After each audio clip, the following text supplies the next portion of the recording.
Hello students, welcome back to my YouTube channel professor Shubham Tiwari, जहां पे हम प्रोवाइड करा रहे हैं हमारे कॉमर्स क्लास वाले बच्चों का complete syllabus, paper pattern and most important questions की वीडियोस। आज का जो टॉपिक है सर डे 15 21 डेज की जो हमारी सीरीज थी फॉर बीकॉम बिजनेस इकोनॉमिक्स, और इसी नाम से मैंने इस ईयर का प्लेलिस्ट आपको बना के रख दिया है। क्लियर है? जो आज का टॉपिक है काफी इंपॉर्टेंट है। काफी इंपॉर्टेंट मींस 95% कॉलेजेस के पेपर जो हुए हैं उसमें आया ही होगा ये question. King day demand curve, ये मार्केट की कहानी समझने के लिए बच्चों को काफी हार्ड लेवल लगता है, तो उसका रीजन बता देता हूं कि काफी बच्चे जो ये आपका अगर मनन प्रकाशन आप फॉलो कर रहे हो, उसमें से इंट्रोडक्शन पार्ट के लिए इन्होंने काफी ज्यादा 2 पैराग्राफ दिया, फिर डायग्राम दिया, उसके बाद पॉइंट्स हमारे दिए हैं। तो आपको लिखना क्या पहले वो समझिए आप। फर्स्ट एक तो आपका इंट्रोडक्शन पार्ट हो गया कि मतलब ये क्यों बनता है, क्या रीजन है, किसने दिया है, ये डिटेल्स आपको लिखना है। क्लियर है? सेकंड आपको डायग्राम पार्ट बताना है। डायग्राम पार्ट को फिर 3 पॉइंट हमारे बनेंगे, reduction in prices, increase in prices and rigid price. तो क्या होता है समझेंगे, इतना ही। अब एक और डायग्राम दिया था इक्विलिब्रियम ऑफ द फर्म का, तो काफी बच्चे उसको भी इसी में कवर कर रहे हैं। तो जब आपको ध्यान रखना रिजिड प्राइसेस पूछा जाएगा, या फिर किंग डे डिमांड कर्व पूछा जाएगा, या फिर nature of demand curve in oligopoly market पूछा जाता है, तो इसका मतलब सर इतना ही कॉन्सेप्ट करना है आपको। इक्विलिब्रियम ऑफ द फर्म का वो डायग्राम नहीं रिप्रेजेंट करना है, ये चीज माइंड में आप रख लीजिए। क्लियर है? कितना लिखना वो कॉन्सेप्ट समझ गया सर। इंट्रोडक्शन पार्ट, 2 डायग्राम में से ये डायग्राम नहीं बनाओगे तो भी चलेगा, ये इंपॉर्टेंट डायग्राम है, और बनाएंगे तो बेस्ट है, कोई प्रॉब्लम नहीं सर। और 3 ये पॉइंट्स में 2-2 3-3 सेंटेंस वाले लाइन लिख देना, मेन जो चीजें हमको चाहिए, बस हो गया टॉपिक क्लोज। क्लियर है? बिल्कुल। चलिए सीधा टॉपिक पे आते हैं। पहले तो ओलिगोपोली मार्केट की कुछ कंडीशन समझते हैं। ओलिगोपोली मार्केट क्या होता है सर? ओलिगो मींस होता है फ्यू एंड पॉली मींस होता है सेलर। इट मींस एक ऐसा मार्केट जहां पे कुछ सेलर्स हैं, उसको बोला जाता है ओलिगोपोली मार्केट। जैसे हमने देखा था जो हमारी सीमेंट वाली कंपनीज होती हैं वो आती है इसमें, इसके बाद ऑटोमोबाइल सेक्टर वाली आते हैं, एंड गैस एजेंसी आती है। कुछ एग्जांपल्स हमने देखा था, बट ऐसा एक एग्जांपल देखते हैं जिससे आपको ये कंप्लीट कॉन्सेप्ट समझ में आ जाए। ऐसा एग्जांपल जिससे आपको कंप्लीट कॉन्सेप्ट समझ में आ जाए। अब एक एग्जांपल समझते हैं, और एग्जांपल के बाद कंप्लीट कॉन्सेप्ट आपके माइंड में फिट हो जाएगा। एग्जांपल है सर, जैसे आपने देखा होगा पेप्सी, बिल्कुल सर, कोला, सब्स्टिट्यूट्स हो ना एक दूसरे के, बिल्कुल सर, एंड हमारा सर स्प्राइट। 3 प्रोडक्ट की पहले बात कर लेते हैं, और भी है तो सबको नहीं ऐड करते, 3 इनफ हो गया समझने के लिए, नहीं तो ऐड करना है तो और भी ऐड कर सकते हो आप। तो एग्जांपल आप समझो, रेट कितना है सर? 15 20, एक छोटे से जो भी आई थिंक 15 वाला जो है हमारा 250 ml का रहता है। एग्जैक्ट मुझे पता नहीं है, तो बच्चे उस पर नहीं जाएंगे सर कितना ml रहता है, और कहीं कहीं पे रेट 20 रुपीज का है, वो भी क्लियर कर दे, नहीं तो बच्चे मेंशन करना स्टार्ट करेंगे सर 20 रुपीज। तो एक एग्जांपल आप समझो कि ये लोग परफेक्ट सब्स्टिट्यूट्स है। पेप्सी कोला तो आपका एकदम परफेक्ट, एकदम क्लोज सब्स्टिट्यूट्स आपको दिखता है, एंड स्प्राइट ये तो लोग अपने टेस्ट प्रेफरेंस के अकॉर्डिंग चेंज करते हैं। बट एक एग्जांपल के समझने के लिए मैं आपको यहाँ पे दे रहा हूँ कि यहाँ पे ध्यान रखो आपको, इनका भी रेट 15 है, और सेम सब हर एक कंपनी की क्वांटिटी भी सर फिक्स है। 250 ml आपको क्या करती है, प्रोवाइड कराती है कोल्ड ड्रिंक्स। तो यहाँ पे अब एग्जांपल आप बहुत अच्छे तरीके से समझो।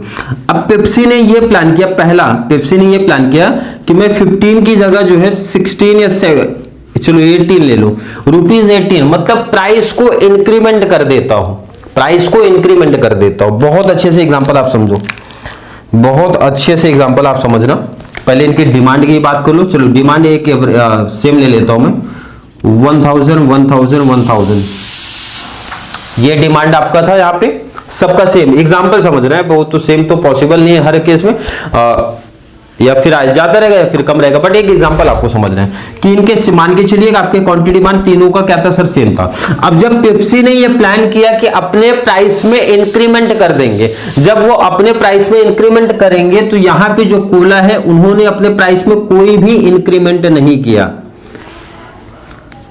जब इनकी प्राइस 15 थी तो इनकी डिमांड हमने आपको दिखा दिया, तीनों का सेम था सर, बट जब प्राइस इंक्रीमेंट तो किया किसने सर, पेप्सी ने किया, तो रिमेनिंग जो थे उन्होंने प्राइस में कोई इंक्रीमेंट नहीं किया।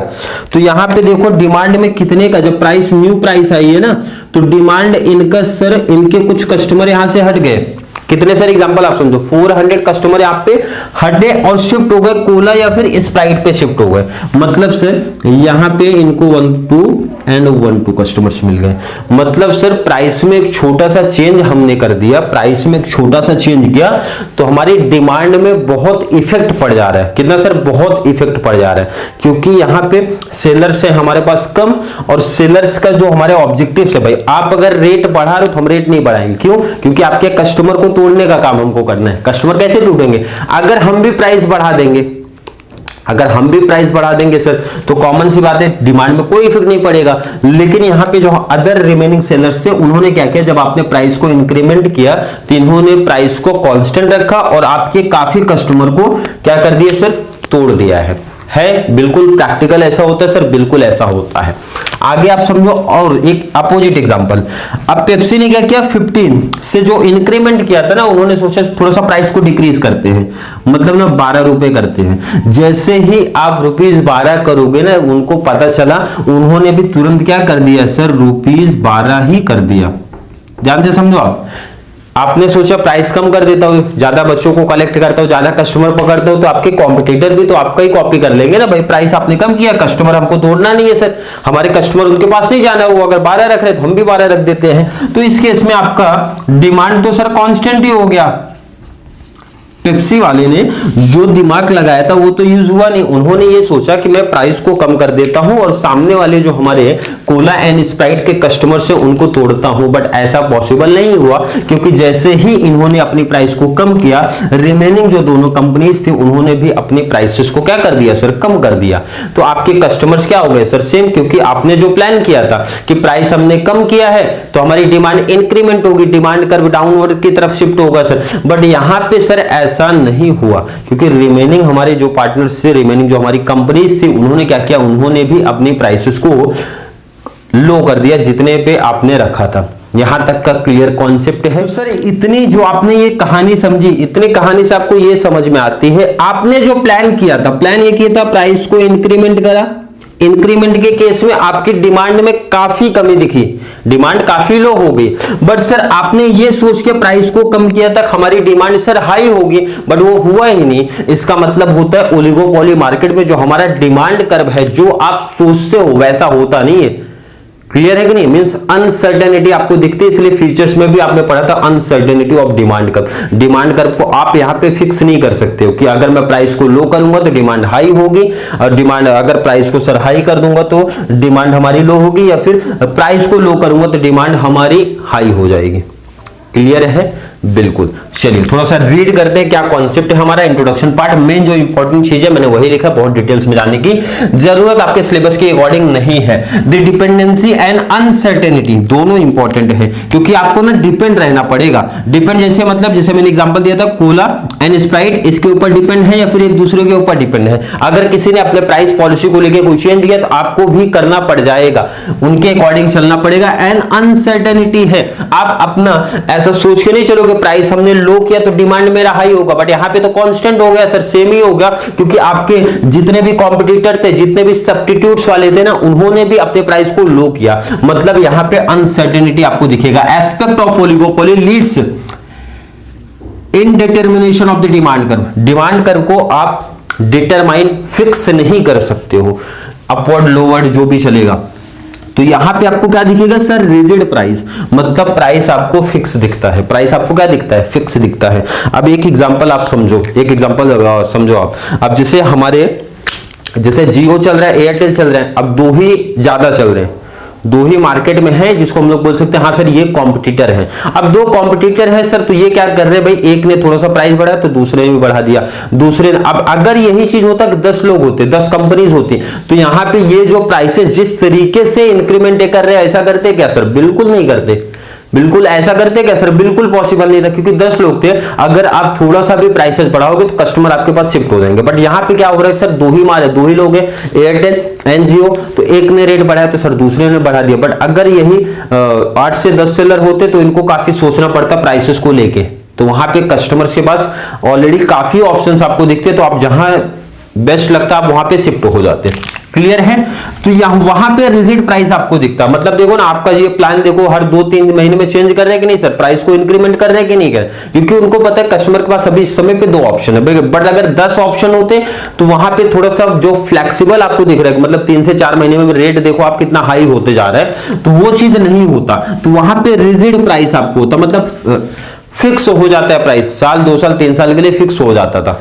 कब? जब इनकेस ओलिगोपोली मार्केट क्रिएट होता है तो हमारा oligopoly leading to a kinked demand curve. कैसा डिमांड कर्व है सर? किंग डिमांड कर्व है। किंग डिमांड कर्व किसने दिया था sir? Developed by Paul Sweezy and economics American economist.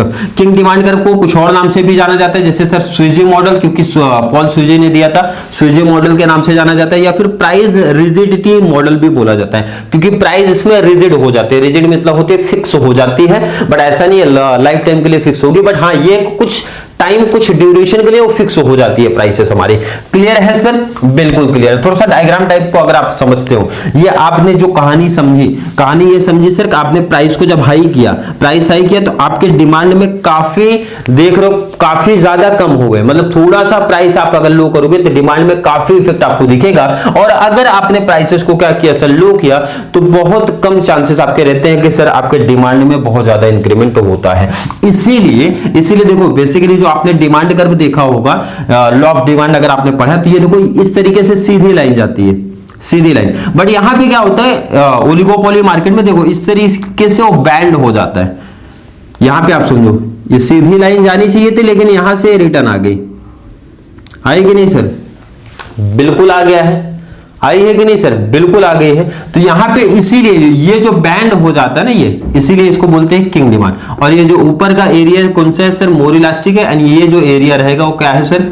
Less elastic है। मोर elastic and less elastic concept उन्हीं बच्चों को समझेगा ना जिन्होंने टाइप्स ऑफ प्राइस इलास्टिसिटी पढ़ा है, मतलब जिसको elastic, in elastic, low elastic, high elastic का कॉन्सेप्ट पता है उनको। अब यहाँ पे वो चीजें बहुत डिटेल्स में पढ़ाने की कोई रिक्वायरमेंट नहीं है आपको। अब इसी पॉइंट को जो हमने इतनी बड़ी कहानी पढ़ी उसी को एक्सप्लेन करना है। पहले में आपको बताना है कि रिडक्शन इन प्राइसेस, मैं आपको बता चुका हूं, प्राइस जैसे ही आप रिड्यूस करोगे वही कहानी अब यहाँ पे आपको लिखनी है। जब आप प्राइस रिड्यूस करोगे तो आपके जो कॉम्पिटिटर है वो भी प्राइसेस को क्या करेंगे सर? रिड्यूस कर देंगे। तो जो आपने प्लान किया था प्राइस को रिड्यूस करके हमारी डिमांड को इंक्रीमेंट काफी करेंगे, तो वो चीज यहाँ पे पॉसिबल, प्रैक्टिकल बहुत कम दिखता है, मतलब इतना जितना आपने एक्सपेक्ट किया था वैसा आपको नहीं दिखेगा। सेकंड है sir increase in prices. Increase in prices के केस में क्या किया आपने? प्राइस को इंक्रीमेंट किया तो आपकी डिमांड में काफी लो हो गया, मतलब जितना आपने एक्सपेक्ट नहीं किया होगा ना उससे ज्यादा हो गया सर। क्यों? क्योंकि कस्टमर्स हमारे सर, हमारे सब्स्टिट्यूट्स जो भी थे, कॉम्पिटिटर जो भी थे, उन्होंने अपने प्राइसेस को सर सेम रखा है। तो कॉम्पिटिटर कहां पे शिफ्ट हो गए सर? सेकंड जगह पे शिफ्ट हो गए। रिजिड प्राइस का कॉन्सेप्ट आपको बता चुका हूं। रिजिड प्राइस का मतलब होता है अब इनके प्राइसेस काफी टाइम तक आपने नोटिस भी किया होगा, काफी साल क्या थे सर? फिक्स थे। फिर जब रेट इंक्रीमेंट हुआ तो ऑलमोस्ट सबका सेम रेट हुआ। अब ये रेट भी, ये प्राइसेस भी कुछ टाइम के लिए फिर फिक्स हो जाएंगे, उसके बाद फिर कुछ सालों के बाद इंक्रीमेंट होंगे। ये कब पॉसिबल है? जब ओलिगोपोली मार्केट आपके पास होगा, मतलब आपके पास 2-3 सेलर नहीं सर, कम से कम 8 सेलर 10 सेलर हैं, तो ऐसा होगा आपको सर रिजिड प्राइस आपको देखने को मिलेगा। मतलब हमारे जो सेलर है ना, ऐसे कभी भी डिसीजन नहीं लेंगे प्राइस को इंक्रीमेंट करने के लिए, काफी ज्यादा सोचेंगे, समझेंगे, कॉम्पिटिटर को देखेंगे, उसके बाद अपना प्लान करेंगे। कॉन्सेप्ट क्लियर है?